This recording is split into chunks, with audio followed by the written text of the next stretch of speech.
Bonjour chers élèves, aujourd'hui nous sommes en expression écrite. Nous parlons du choix de mots, dire le choix de mots.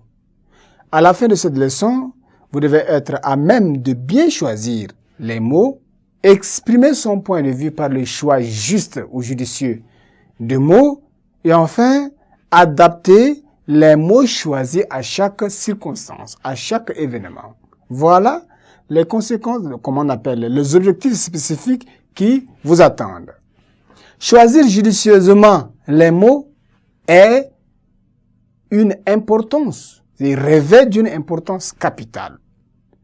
On n'exprime pas les mots ou bien les actions n'importe comment. On doit choisir les mots pour exprimer ce qu'on sent, ce qu'on ressent. Donc, il faut faire un choix juste lorsqu'on veut exprimer une opinion ou défendre une thèse.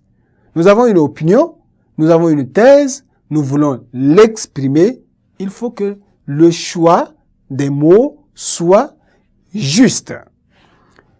Les mots ici doivent être choisis en rapport aux événements, au contexte ou aux circonstances dans lesquelles on se trouve.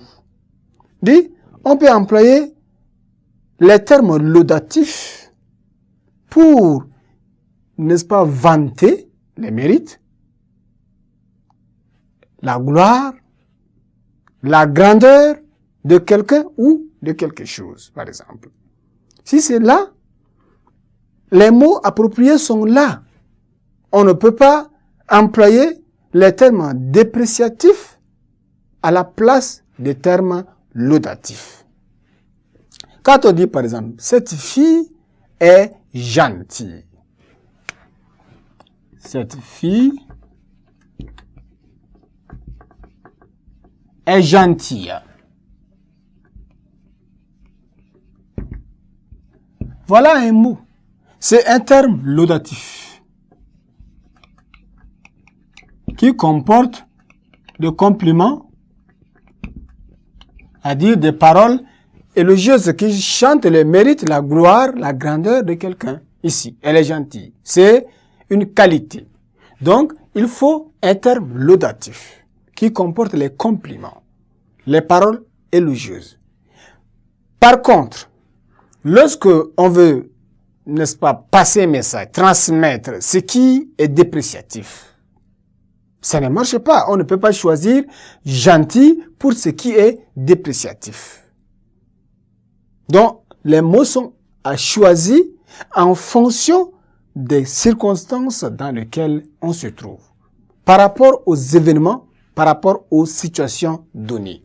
On peut dire aussi, quand on dit le choix des mots doit être juste, de façon que ces mots conviennent à chaque événement. On a dit déjà, cette fille est gentille. Mais on peut aussi avoir, n'est-ce pas, un esprit. Les circonstances dans lesquelles on se trouve, si on est joyeux par exemple, il faut que ce soit des termes comme le sourire, par exemple. Il faut avoir le sourire aux lèvres, il faut avoir des mots comme amour, ça c'est pour parler, n'est-ce pas, d'un esprit de joie.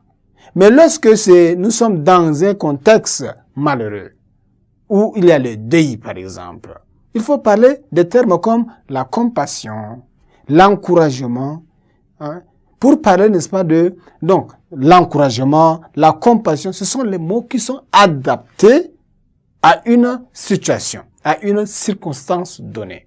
Donc, le choix de mots est très important dans l'expression des actions. Chers élèves, il faut bien choisir le mot, adapter les mots choisis à chaque événement, à chaque situation. On ne peut pas les mélanger, on sera en train de dire de n'importe quoi.